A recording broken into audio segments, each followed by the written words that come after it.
Boldwood presents The Love Interest, written by Victoria Walters and read by Jerry Allen. The moral right of the author has been asserted. This performance is owned by Boldwood.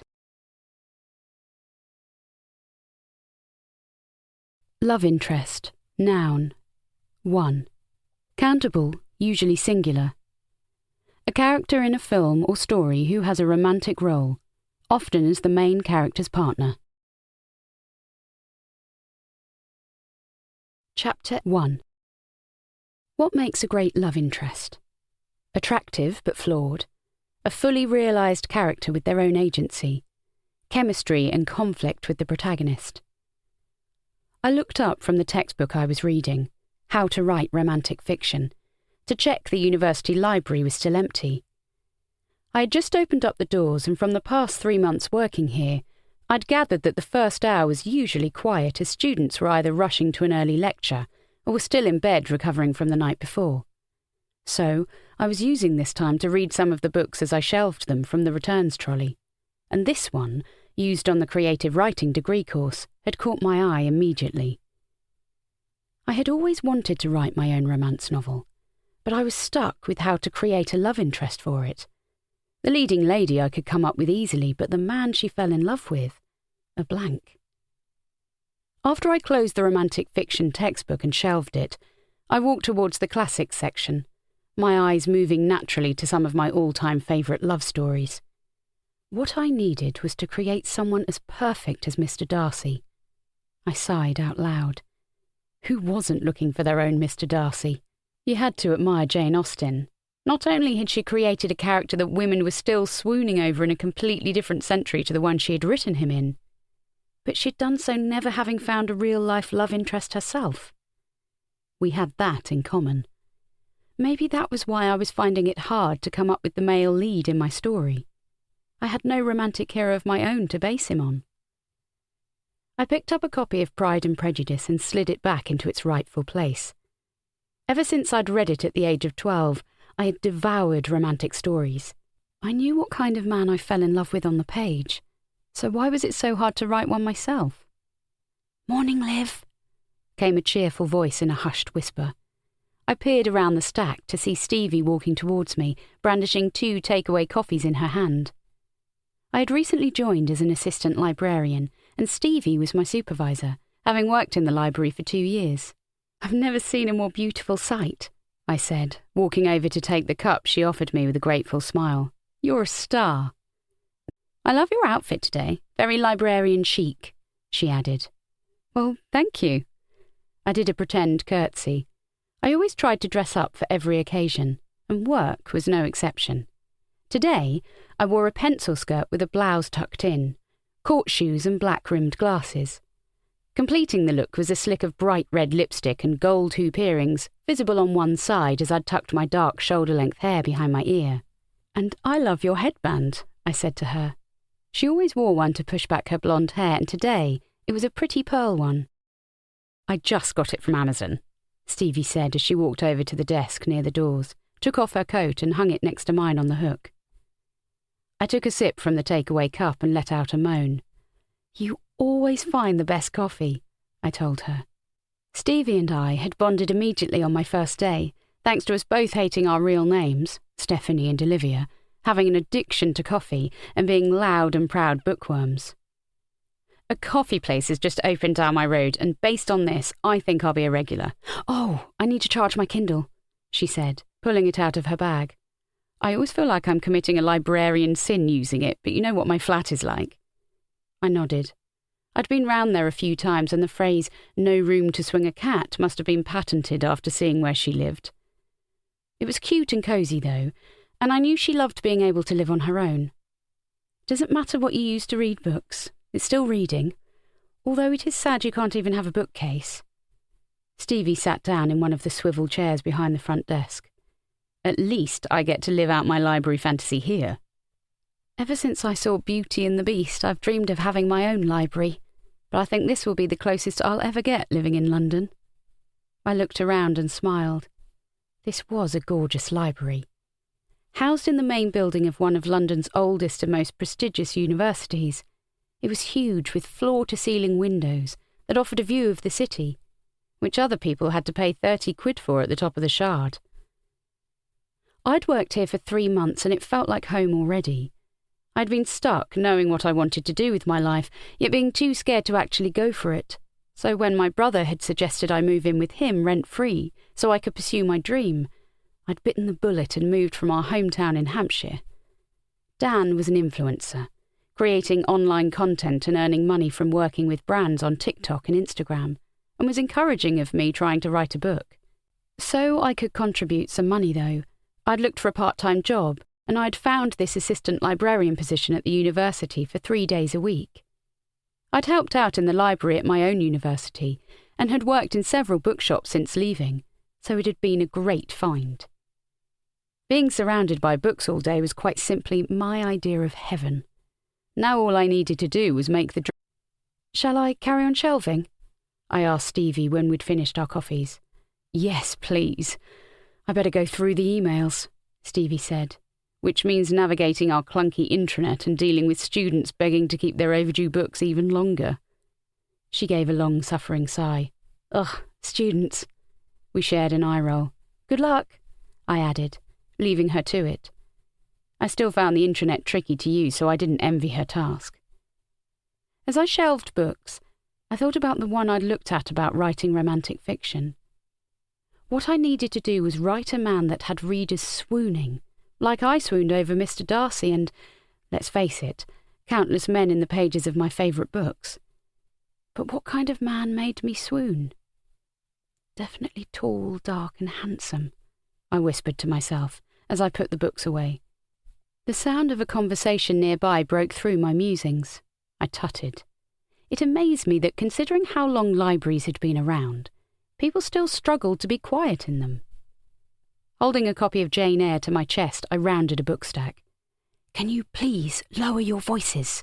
I hissed, expecting to see a pair of gossiping students.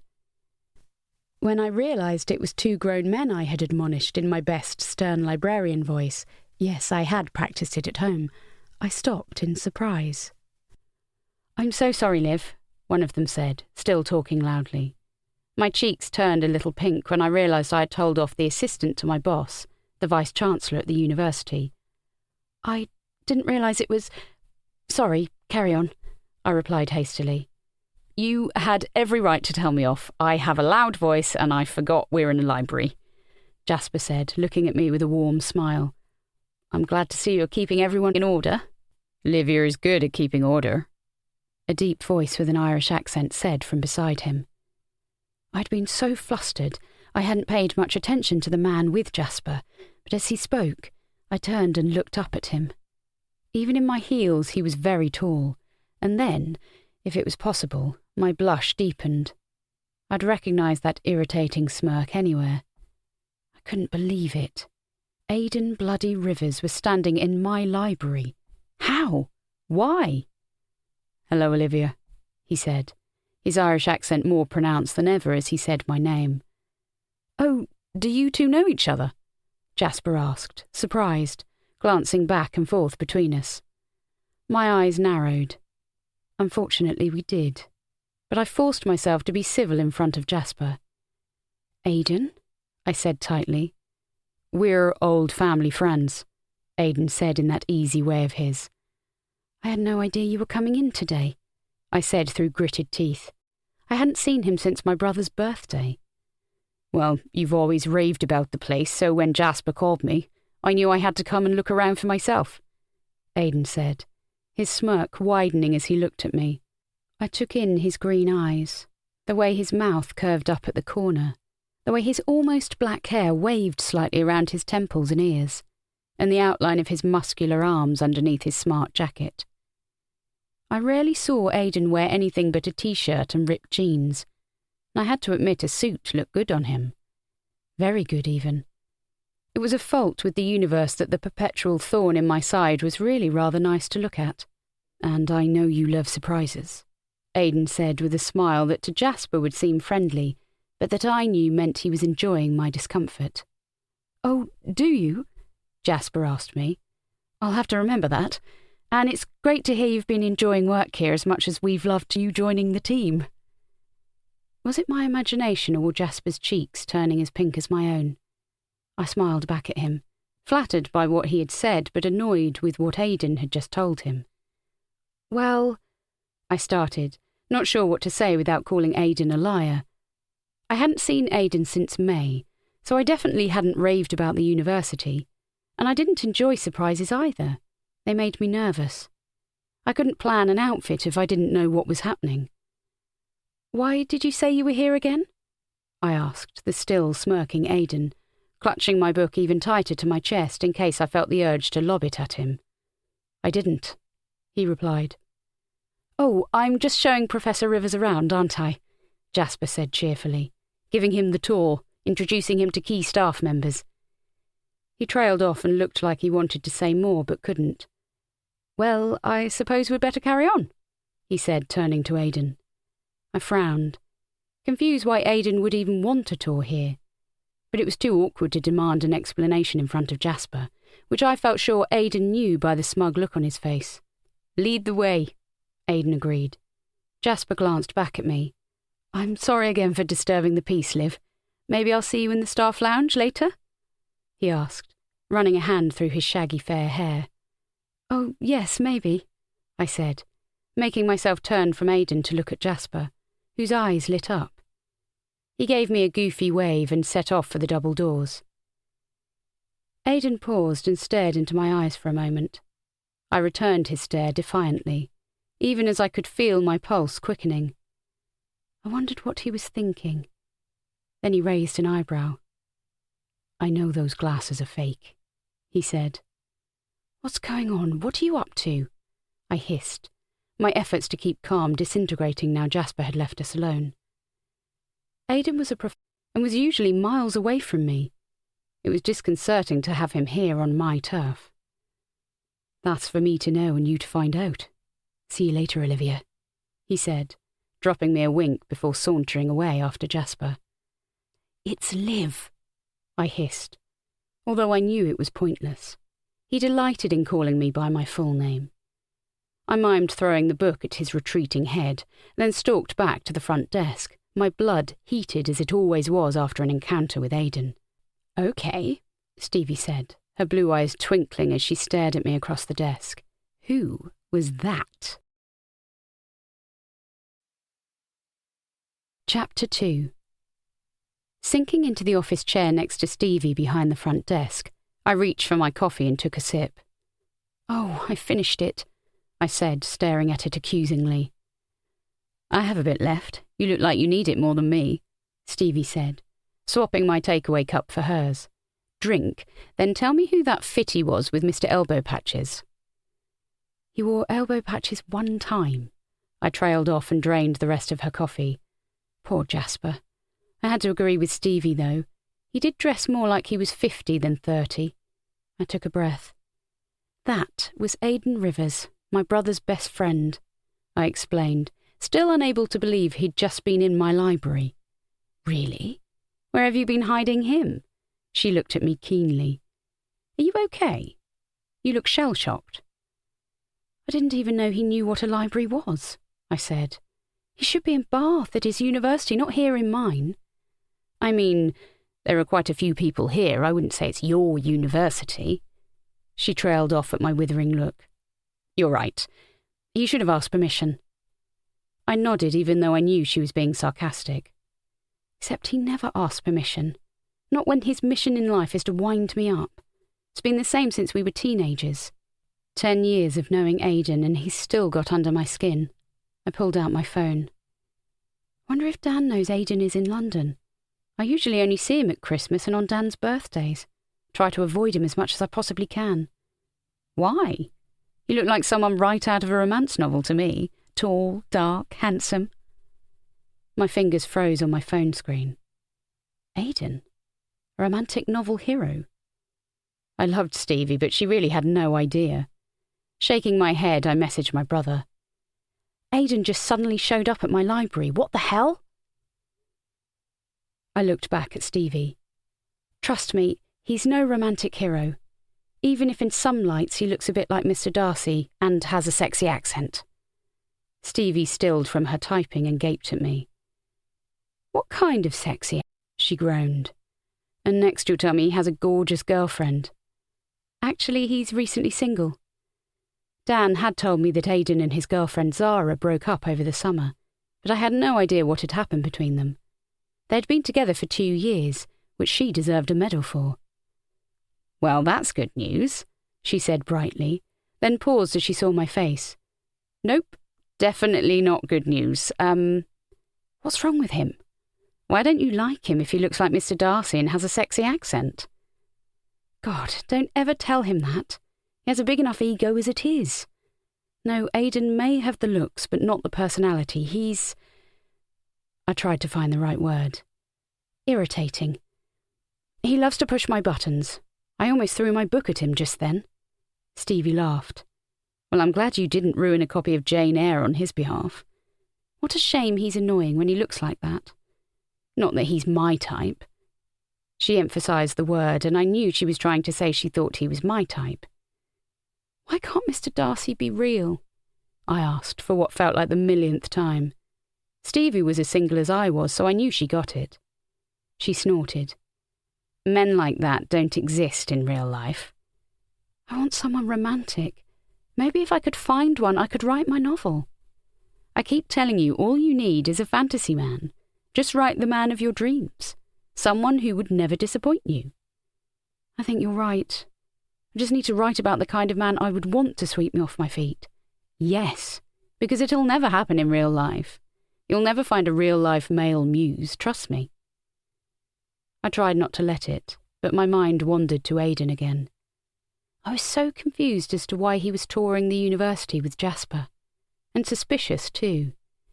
Because when it came to Aiden, it was always best to be on my guard. If he had a chance to annoy me, he always took it. The last time I saw him, on Dan's birthday, he announced he was buying everyone a shot of tequila except Olivia because she can't handle her drink. Remember your 21st, Dan, when I had to carry her home? Or that Christmas when she was singing carols so loudly and badly, someone opened their window to tell us they had called the police. Then when Aiden overheard me telling Dan I thought a guy in the bar was fit, he told me he was clearly out of my league. And to cap off the night, he watched as another man asked for my number, and after I recited it, merrily informed him that I'd given him a fake one, but not to worry as he had dodged a bullet. Dan had taken my glass of wine out of my hands to stop me from pouring it all over Aiden. I huffed. You're right. Men in real life are like Aiden, not Mr. Darcy. So why was Aiden here anyway? Stevie. Jasper said he was showing him around. Aiden claimed I'd raved about the university to him, which is a lie. Haven't seen him since before I moved here. He's a professor at Bath, so maybe he wanted to see how things are done here? My phone buzzed and I checked my brother's reply. That's weird. I'll message him. I'm making a favourite for dinner, so don't be late. Kiss, kiss. I smiled. That had cheered me up. I needed to stop thinking about Aiden and why he had suddenly appeared like that in my library. I blamed it on the surprise element. I usually made sure I was prepared to see him when I knew our paths would cross, so that was why I was so flustered. I tried not to think about what new ways he might be coming up with to torture me. I'd better finish that trolley, I said, standing up reluctantly. OK, I'll finish replying to these emails and then we can sort through the new books we got in. Don't forget to catch up on the book we're reading. I'm 2 chapters ahead and we need to finish and discuss on Friday. I will. The day passed quickly once the library got busy, and I barely had time to chat anymore with Stevie, as we both were helping students and professors and keeping everything as tidy as we could. As it became time to start asking students to leave for the day, I went back to the shelves I had restocked earlier. I decided I would check out the How to Write Romantic Fiction textbook and make some notes from it.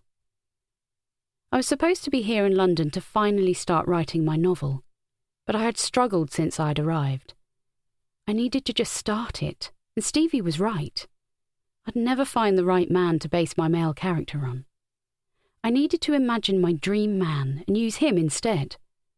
I could see what he looked like, tall, dark and handsome, my type, as Stevie had said, dressed in a suit with a voice that could make a woman melt. And I wanted him to be muscly, the kind of man who took care of himself. Personality-wise, I wanted intelligent, funny, kind, loyal. Someone you could count on. And he definitely needed to be romantic. "I think you could write a really great love story," Stevie said as I stowed the textbook in my bag and she pulled her coat on. "I hope so. Something I've always wanted to do. What are your plans tonight?" We walked over to the doors together.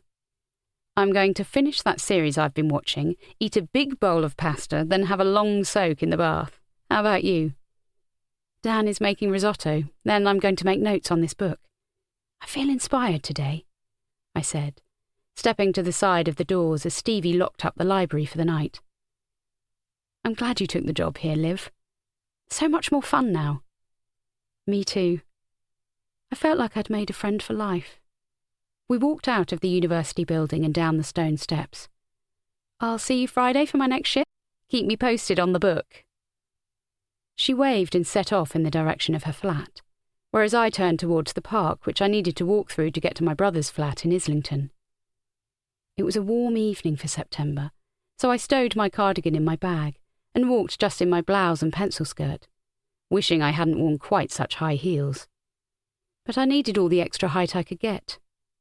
I loved seeing all the trees just starting to turn, while the late sunshine beat down on them.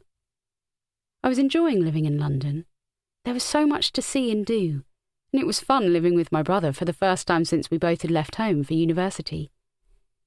I breathed in the air that promised autumn was on the way, and felt good about making a start on my own romance novel. I passed Angel Tube Station, turned into our road and walked up to Dan's flat. It was on the first floor of a converted Victorian townhouse, and I could hear voices inside as I let myself in. I guessed Dan's boyfriend Theo was over for dinner. Opening up the door, I called out, "Honey, I'm home," our usual greeting now I'd moved in.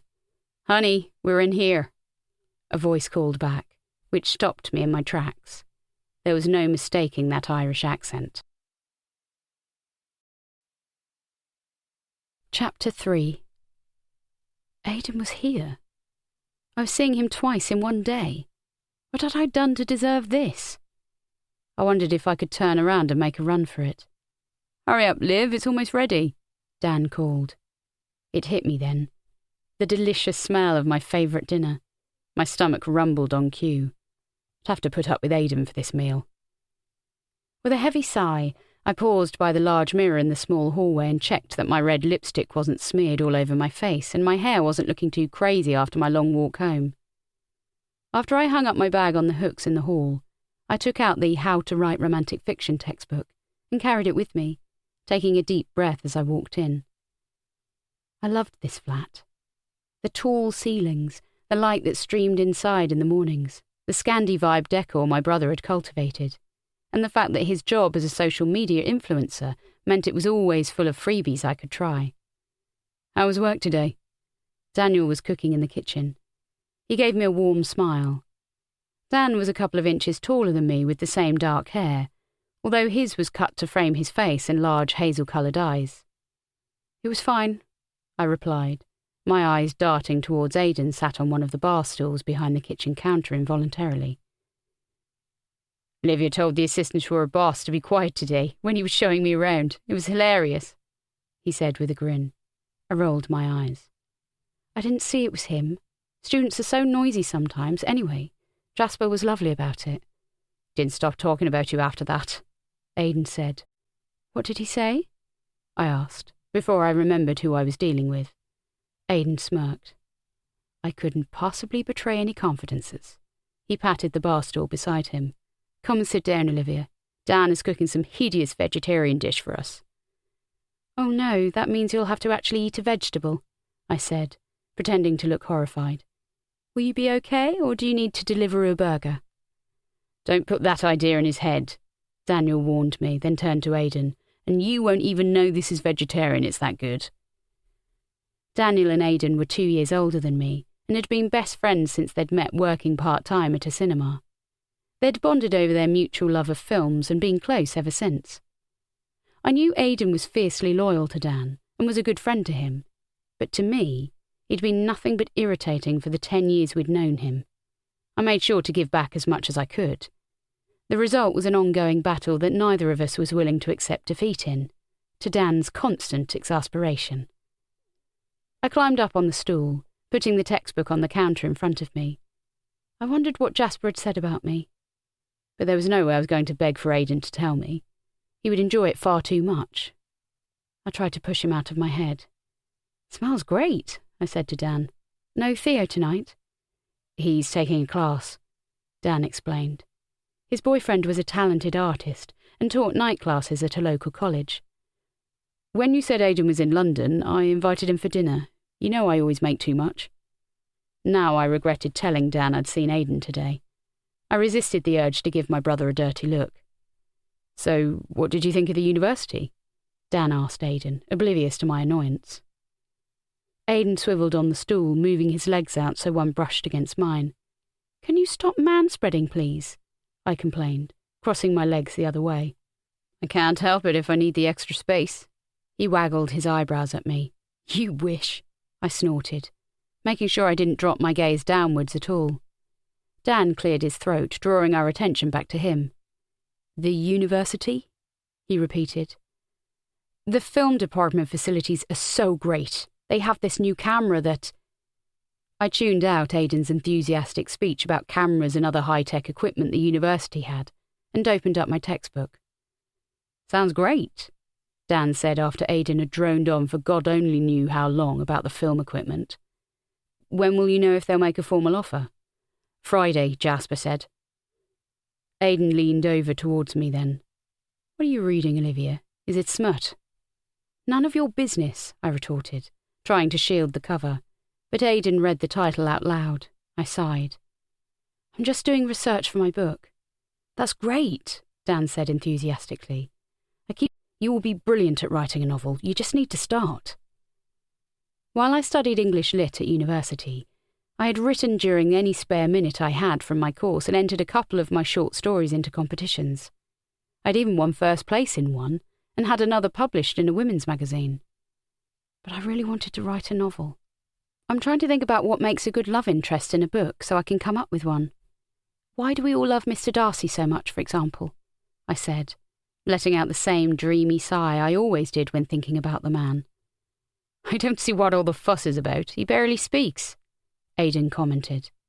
"Some women find that preferable to men who talk too much," I replied, giving him a pointed look. "And anyway, how would you know? You've never read Pride and Prejudice." "Actually, I read it a couple of years ago, after you got drunk at Dan's birthday party and talked for an hour about what a great book it is." "Firstly, I did not talk about it for an hour." "You did. I timed you. It's a shame you don't drink that much now. You always did embarrassing things after you'd had a few too many." Which was exactly why I'd stopped drinking too much in Aiden's presence. He never let me forget anything embarrassing I'd ever done. Case in point right now. "Secondly," I continued, "it is a great book, and just because you can't appreciate it—" "It was okay," he interrupted. "But the film is better." "You would say that," I said with a dismissive wave of my hand. "Usually the film is never better, but the 90s BBC series is pretty perfect, I have to admit." "God, one glimpse of a wet white shirt and you're salivating," Aiden said, looking at me aghast. "I'm not," I protested. "That scene is a classic, though," Dan remarked. "Exactly," I said, beaming at him. "Anyway, let me read this chapter. Annoy Dan instead, please." "But it's much more fun to annoy you," Aiden said, leaning over and trying to turn the pages of the book. "So, does this deal with steamy scenes?" I moved the textbook out of reach. "I don't know, but I'm writing a love story. If there is any sex, it will be there to further the story, not for—" I trailed off, feeling like I'd just walked right into a trap. Aiden's smirk was more pronounced than ever. "Titillation." God, gross. I grabbed the book back from him and turned to my brother. "This is why I don't tell men I'm writing romance." He raised an eyebrow. "Straight men," I corrected. "They just don't get it." "I get it," Aiden insisted. "I love a good rom-com. I teach a whole class on them. But I also know that they are all fantasy, just like your romance books. Men and women like that don't exist. And if you get too obsessed with them, you'll never find anyone in real life. You'll always be looking for perfection. And then it's too hard for anyone to ever please you. Reading romance does. Why shouldn't we wait for someone special and not settle down with just anyone? Why shouldn't we want someone to treat us well and be romantic? I said, my voice rising with indignation. The problem is your standards mean you end up reading a book alone in your room every night. How do you know I'm doing it alone? I fired back. Am I wrong? Aiden's lips curved into a grin. You're always telling me you prefer men in books. Oh, definitely, when men in real life are like you. You couldn't handle a real man, he said gruffly.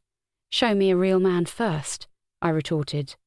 On that note, Dan said loudly, dinner is served.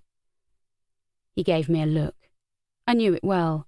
It was his stop arguing with Aiden, please look. I gave him one back to convey that Aiden had started it. Dan rolled his eyes and resumed his task, dishing up the mushroom risotto onto 3 plates. Then he whipped out his phone and took both a photo and video of the finished result. Does a tree fall in the forest if no one takes a picture of it? Aiden quipped as he tucked into the food. Got to keep my followers happy? Dan replied, not rising to the bait. It didn't matter to him if people didn't take his job seriously. He loved it, and he made good money at it too. Let me get one of you with it, I said, holding my hand out. He gave me the phone and I took some shots of him in the kitchen. Dan was used to people thinking what he did wasn't really a job, but since moving in, I'd come to realise how creative he was. Actually, this is pretty good, Aiden said, gesturing to the risotto. Maybe you'll give up meat then, Dan suggested as he came around the kitchen counter and sat on the 3rd bar stool. Let's not get crazy, Aiden replied. I took a bite. Oh, so good, I moaned. Get a room, Olivia, Aiden commented. I waved my fork in the air. I happily would with this risotto. Reason 150 why you're single. Takes one to know one, I said cheerfully back. He glared at me but had no comeback. Finally, Aiden was single too, so he couldn't use my lack of a boyfriend as fodder for teasing me anymore. I was dying to know what had happened between him and Zara, his girlfriend of 2 years, but didn't want to give him the satisfaction of asking. Also, Dan would want to know why I wanted to know, so I couldn't ask him either. Hang on, I said, frowning and thinking back to their earlier conversation that I'd only been half listening to thanks to Aiden's very boring talk of film cameras and equipment. But suddenly one part of their chat came back to me. What were you both talking about before? Something about a formal offer on Friday? Aiden looked across at me with a smug look on his face. That's why I was being shown around today. The university are considering me for the head of film studies position. Struggling to swallow my last mouthful, I grabbed a glass of water and took a long gulp. I coughed dramatically. Are you okay? Aiden reached out to thump me on the back twice, hard. Ow! I waved him off. It was a job interview. Yes, you have heard of those, right? And the job is a step up, a promotion, more money, freedom to set the course, and it's a prestigious university. It would be a good move for me. I really hope you get it, mate, Daniel said, oblivious to the horror that was washing over me. I'm hopeful as they approach me, Aiden replied. Olivia, close your mouth. You look like a fish. I clamped my mouth shut, all appetite fading away despite the deliciousness of Dan's meal. Aiden might be moving to London, and working at the same university as me. The man who drove me crazy, who I usually only had to see twice a year, now I might have to see him every day. It would be okay, I told myself. It was a huge city after all, with so many people, so many places to hide. Surely I would be able to avoid him easily, right? Chapter 4. After dinner, as I washed up dishes in the kitchen, Dan suggested we all watch a rom-com that had just been released on Netflix, but Aiden shook his head. I'd better get the last train back, he said. Stay here and get the first one in the morning. Dan countered as he opened the fridge and pulled out a bottle of beer, waving it in Aiden's direction. I kept my back to them, hoping Aiden would say no. Oh, go on then. How can I refuse beer and a rom-com? And popcorn, Dan added, going to the cupboard to pull it out. He looked at me. You'll watch it with us, right? I probably should make some more notes on this textbook. I can't keep it for very long. I hesitated. I really wanted to see the movie, but Aiden had annoyed me enough for one day. You can do some work afterwards. It's not a long film.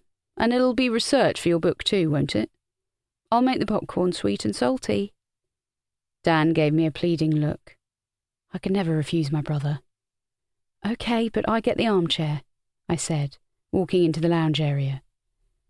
As Dan made the popcorn, I curled up in the armchair, and Aiden sat on the sofa, grabbing the remote to turn on the TV. It was dark outside now, so I switched on the fairy light strung over the fake olive tree behind me in the corner, and when Dan came in, he lit one of his fancy scented candles. I tried not to think about how this could have been a romantic night in if there were different people here. Here we are. Dan handed me a bowl of popcorn and took another bowl to the sofa for him and Aiden. We haven't watched a film together since Christmas. I've only seen Olivia once since then, Aiden said, glancing over at me. Some people are best seen in small doses, I replied. Don't be so hard on yourself, Aiden said, smirking. Before I could respond, he started the movie. I folded my arms across my chest and tried to tune him out as I got into the story about two friends who realised they were actually in love with each other. That was cute, I said when the credits rolled against a romantic song I needed to add immediately to my Spotify Current Faves playlist. I wish they'd make it less obvious how it's all going to end, though, Aiden said. Also, I don't buy that you can be friends for that long without realising you fancy each other. Relationships can develop, though. First impressions aren't always right, I argued, thinking back to my first impression of Aiden when we'd met as teenagers. It was very different to how I thought about him now. There has to be a spark if you're going to become a couple, though, Aiden said, looking over at me. Even the hate-to-love stories you like so much have a spark right from the start. I had no idea how he knew I loved an enemy-to-lover story, but then again, I did tend to wax lyrical about books, given even the slightest ammunition. Well, yes, even if they are arguing from the start, you know that they find each other attractive, I mused. Another unrealistic part of these movies, Dan joined in, they are both always fanciable. That doesn't happen much in real life. Says the man who's met the love of his life, I replied. I knew Dan was smitten with Theo. I tried not to feel jealous. Relationships are much harder work than Hollywood ever shows, Dan said, getting up and heading into the kitchen with our empty popcorn bowls. I took a sip of my Coke and wondered what he meant by that.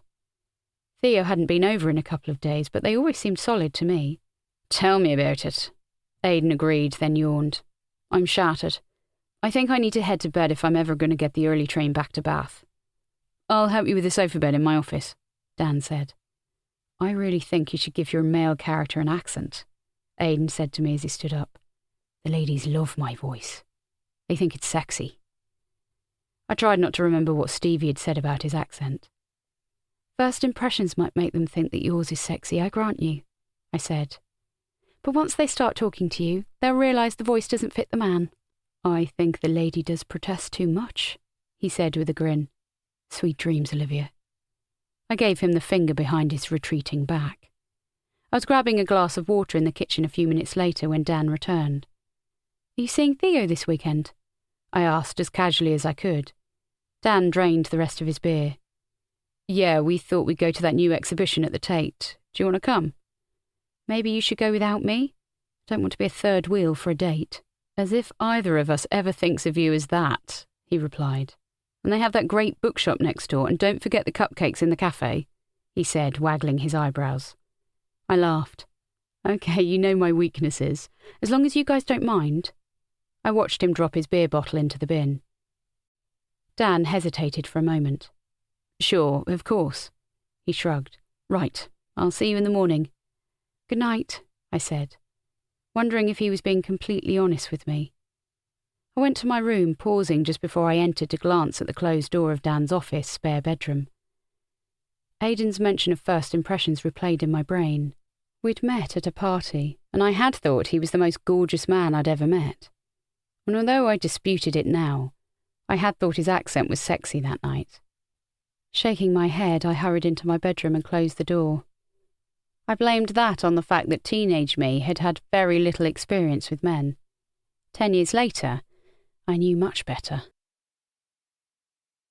I dreamt that I stood by a lake half blinded by the sun, watching as a man climbed slowly out of the water, his hair dark and tousled. He was wearing a white shirt, and it was soaking wet, rendered almost completely see-through. "Mr. Darcy," I mumbled, looking at the defined muscles on his chest under the clinging cotton. I walked towards him as if I was floating.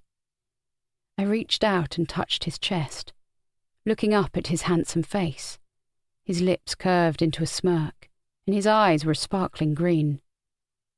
"Olivia," he said in a gruff voice, as his arms came around my waist.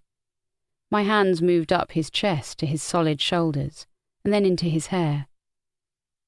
"You're the most beautiful woman I have ever met," he said before pulling me close and pressing his mouth against mine. A moan escaped me as our lips met. He tasted like coffee, and he smelt like a musky aftershave I faintly recognised. When his tongue explored mine, I pressed in closer to him, and he held me tightly. I could feel the muscles in his chest against me. His shirt was making me wet, but I didn't care. I broke the kiss to lift my arms up, and he eagerly pulled off the pretty floral sundress I was wearing. I watched as it floated to the ground, and he pulled us down onto the grass, so we were kneeling face to face. "Do you know how much I want you?" he half growled as his mouth moved to kiss my lacy bra. He reached for one of the straps and pulled it down from my shoulder, slowly, before kissing me across my collarbone, and then lower until his mouth found my exposed nipple. "Mr. Darcy," I breathed, my hands finding that delicious chest of his again. "We really shouldn't be doing this out here." I tilted my neck to the side as his tongue played with my nipple.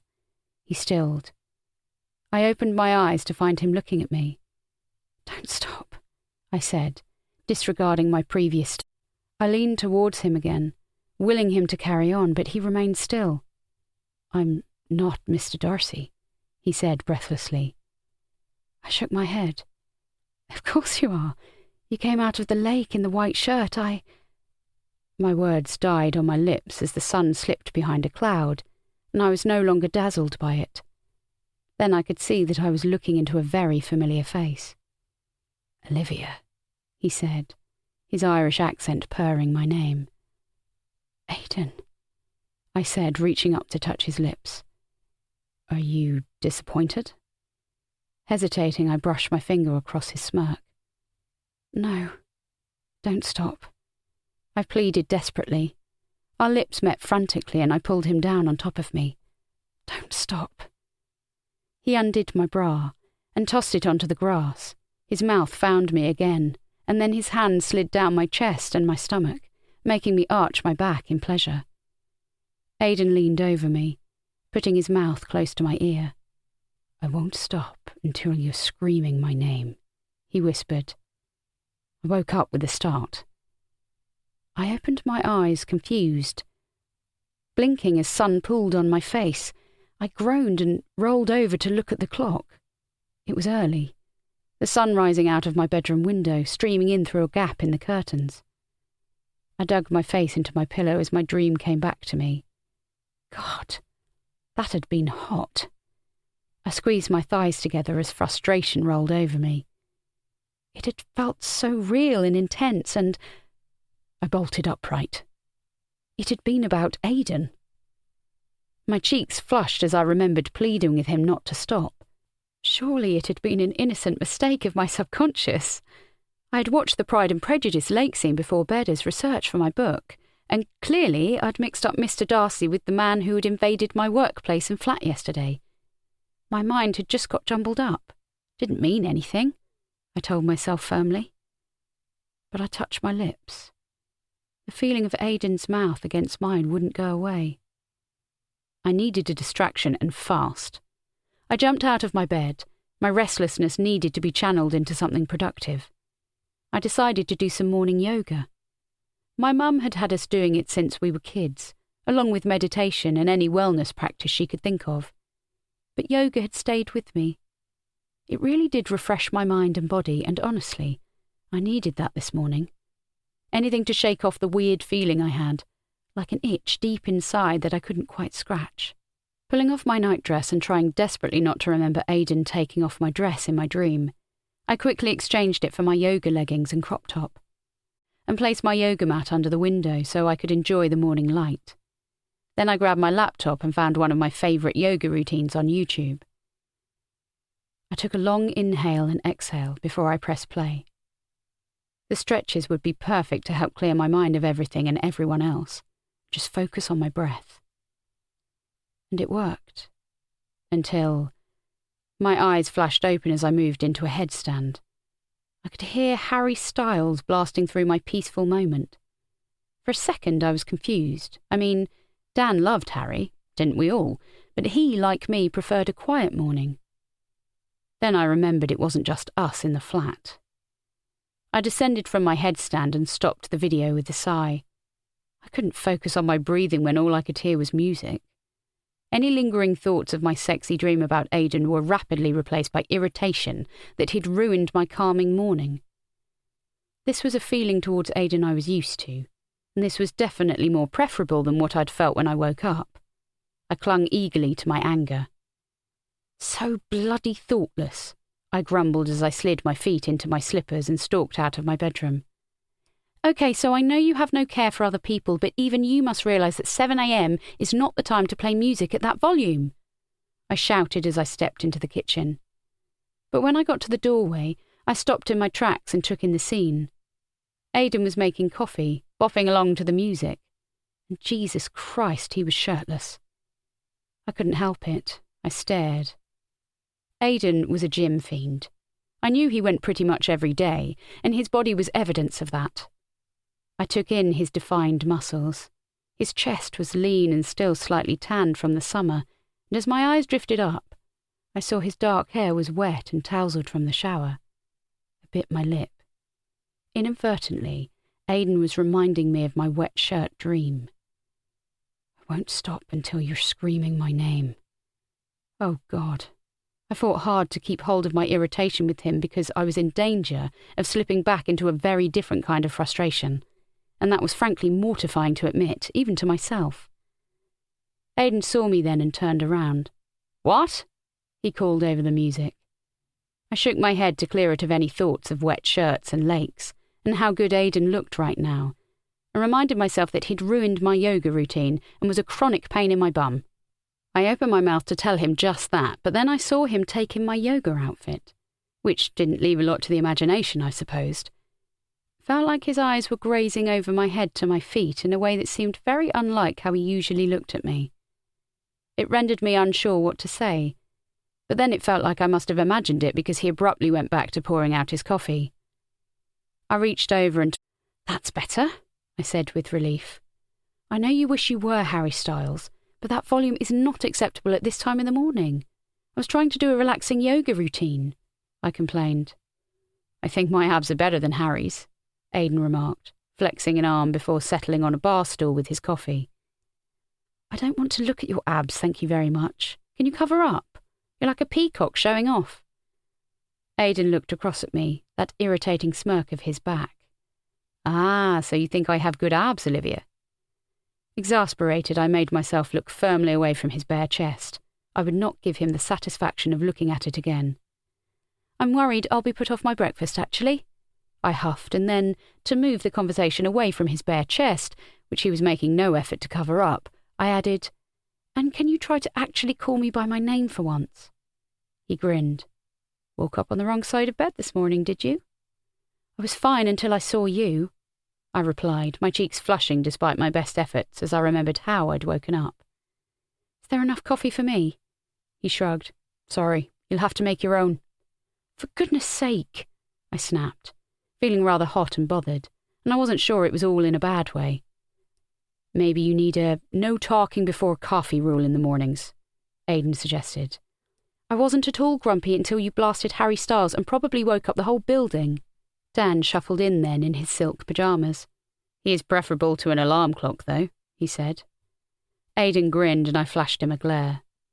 Seeing my face, Dan said, "Sit down, Liv. I'll get us both a cup of coffee. How about a bagel? Bought some yesterday from the bakery you like." "Okay," I said, slightly mollified, and I crawled up onto a stool, making sure to keep one in between me and Aiden as a buffer. "I love that new workout set," Dan said as he made coffee and toasted a bagel for us. "It's one of your freebies," I told him. "I might get Mum one for Christmas. She'd love it." Speaking of the woman who birthed us, she said she'd call us later from the silent retreat. They're having a phones allowed hour, apparently. We smiled at one another. Our mum loved a wellness retreat. She was a personal trainer at a gym near our family home in Hampshire and was health and fitness personified. After our dad had left when we were little, she had given up her job in an office and transformed her life. "Oh, delicious," I cooed as Dan handed me a mug and a plate with my bagels slathered in peanut butter, my favourite. I saw him give Aiden a look as he sipped his coffee and realised that Aiden was being quiet for him. "Why are you both being weird?" "We're not," Dan assured me. I looked over my mug at my brother. I wasn't sure I believed him. "Oh, look at the time. I'd better run," Aiden said. "Can't miss my train and be late for work." He hurried into the spare room and emerged 5 minutes later.